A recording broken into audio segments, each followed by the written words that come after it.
Avez-vous déjà réfléchi à ce qui nous empêche d'être heureux? L'un des philosophes les plus controversés de tous les temps, Arthur Schopenhauer, a émis une théorie troublante selon laquelle l'aspiration au bonheur d'un homme est à l'origine de son malheur. À première vue, cette affirmation peut sembler être une critique directe de notre quête incessante de bien-être. Mais en y réfléchissant de plus près, on s'aperçoit qu'il ne s'agit pas seulement d'un point de vue négatif. Est-il possible que l'une des plus grandes causes de douleur soit en fait la recherche constante du bonheur? Que pouvons-nous apprendre d'une boucle sans fin de besoins et de frustrations si la réponse est oui? La conclusion de Schopenhauer est à la fois déconcertante et libératrice. Le bonheur émerge lorsque nous acceptons la réalité telle qu'elle est, dépourvue d'illusions, plutôt que d'être quelque chose que l'on peut atteindre. Il nous met au défi d'affronter la vie en face et de découvrir la raison d'être en relevant les défis plutôt qu'en les fuyant. Schopenhauer est né en 1788 dans la ville polonaise de Danzig, aujourd'hui Gdansk. À une époque de grands changements, les guerres napoléoniennes modifiaient la politique européenne et la révolution industrielle transformait la société. Ces idées, selon lesquelles la vie humaine est liée à un cycle sans fin de besoins insatisfaits, sont fortement influencées par cet environnement turbulent. Il éprouve un sentiment persistant de misère et de privation en raison de sa quête incessante d'accomplissement. Selon le philosophe, nous ne sommes jamais vraiment satisfaits de la vie, car il s'agit d'une bataille sans fin entre la volonté et la réalité. La recherche de la réussite matérielle, du pouvoir ou du plaisir s'avère être un piège, car elle n'aboutit qu'à la frustration.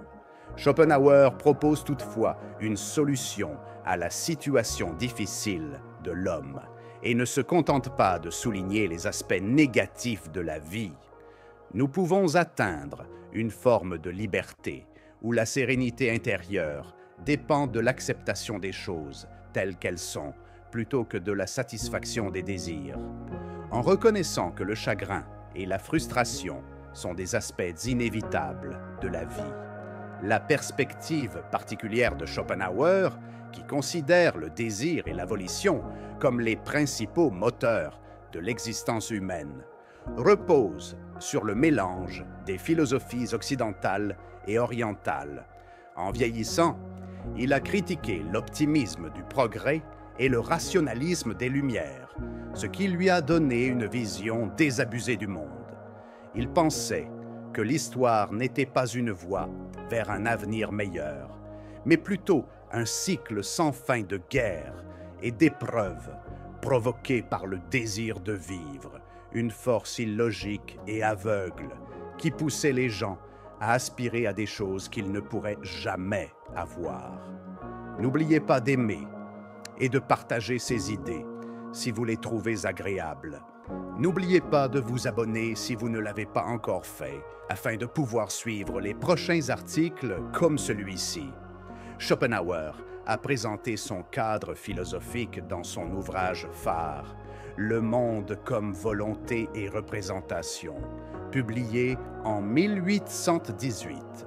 L'importance de théoriciens tels que Hegel, qui prônait un optimisme dialectique et une confiance inébranlable dans le développement humain, a éclipsé ce livre, qui a été négligé par la majorité de la communauté scientifique.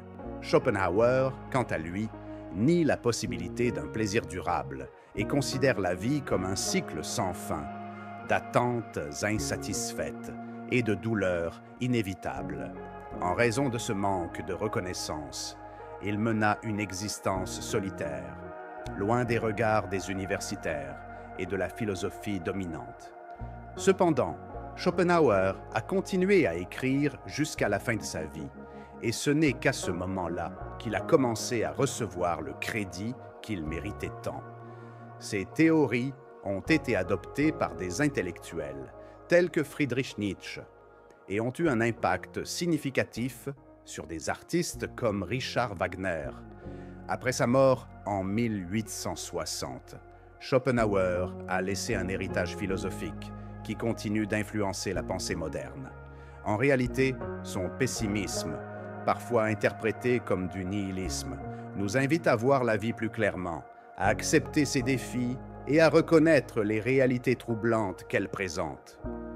De ce point de vue, Schopenhauer est un penseur intrigant et d'actualité, dont les théories nous posent encore des problèmes aujourd'hui. Examinons à présent les perspectives utiles et les applications concrètes que sa philosophie nous offre. La première réflexion nous invite à nous défaire du poids de l'opinion d'autrui. Combien de fois basons-nous nos choix sur ce que les autres pensent que nous devrions faire?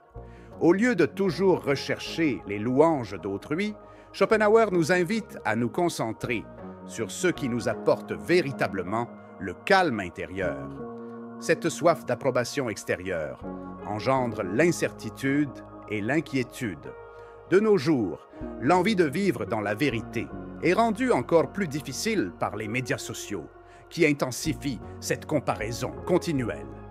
Néanmoins, cela nous incite à vivre en accord avec nos propres émotions et principes, sans être influencés par les points de vue des autres. Il s'agit d'une manifestation d'honnêteté et de liberté plutôt que d'une simple décision.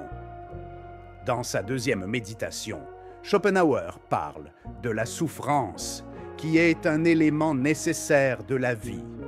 Il nous conseille d'accepter la souffrance comme une composante nécessaire de la vie plutôt que d'essayer de l'éviter. La philosophie bouddhiste, qui considère la souffrance comme une chance d'introspection, est comparable à ce point de vue. Au lieu de prolonger la souffrance par la résistance, nous pouvons atteindre une sérénité plus permanente en la comprenant et en l'acceptant.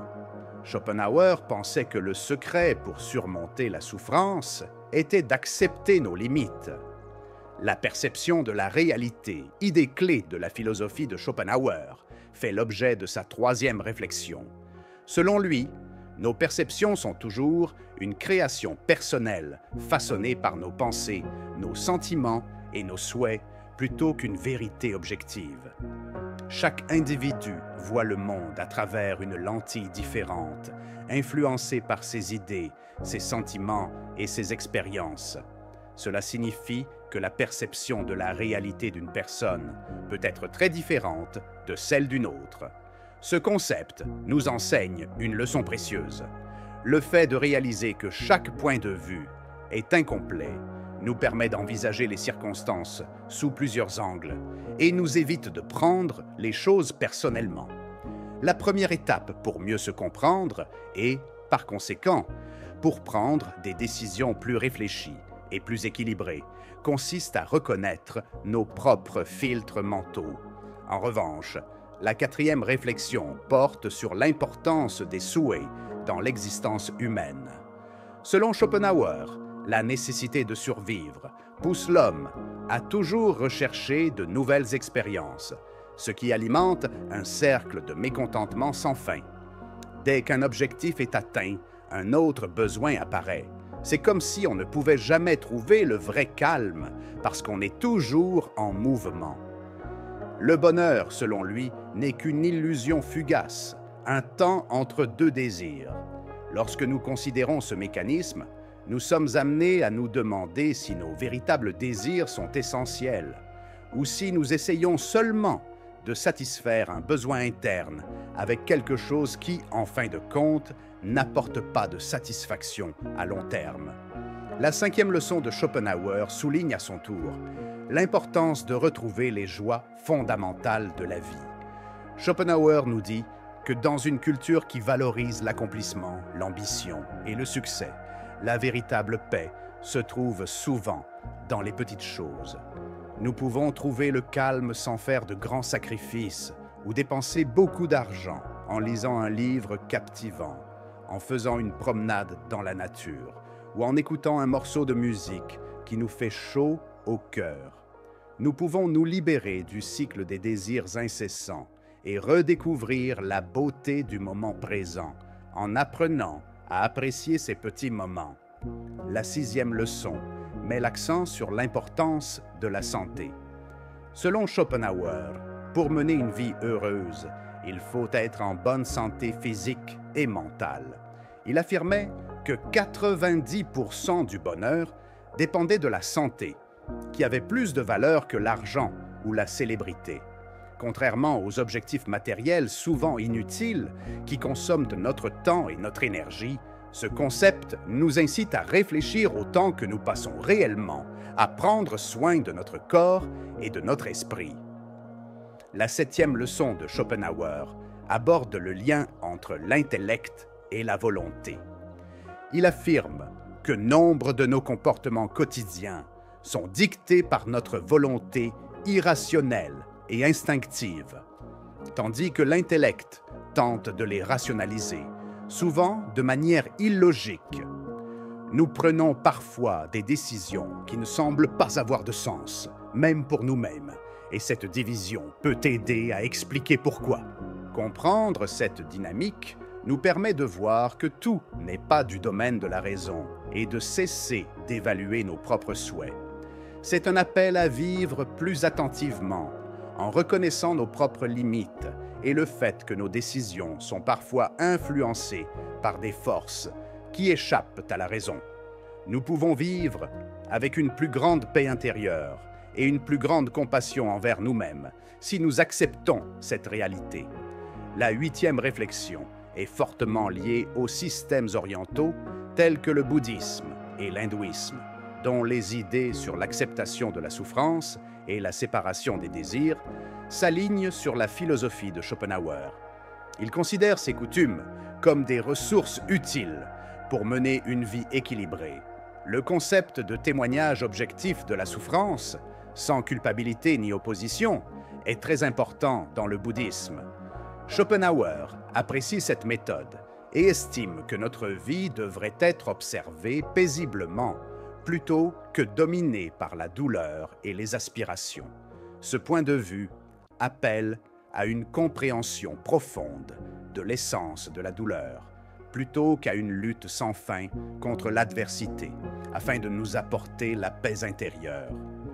En adoptant cet état d'esprit, nous pouvons voir la vie plus clairement et accepter les hauts et les bas comme une partie naturelle du voyage. Dans la 9e réflexion, Schopenhauer compare l'existence à une création artistique. Pour lui, vivre, c'est plus qu'exister, c'est créer quelque chose de spécial et de significatif, comme le fait un artiste avec ses créations. La vie est composée de coups de pinceau quotidiens, comme une peinture. Si certains sont lourds et sombres, d'autres sont vifs et éblouissants. Tous travaillent ensemble pour créer une image plus grande. Comme les ombres dans un tableau, les moments douloureux ne doivent pas être considérés comme des défis, mais plutôt comme des éléments qui enrichissent la vie et la rendent plus authentique. De même, les moments de joie, même fugaces, doivent être appréciés pour ce qu'ils sont, des répits momentanés qui éclairent le voyage de la vie. En fin de compte, c'est l'harmonie de l'ensemble, plutôt que la précision de chaque détail, qui compte, comme dans une création artistique. Bien que cassante et souvent négative, la philosophie de Schopenhauer offre un point de vue original sur la manière dont nous pouvons affronter la vie et trouver comment gérer les difficultés auxquelles nous sommes tous confrontés.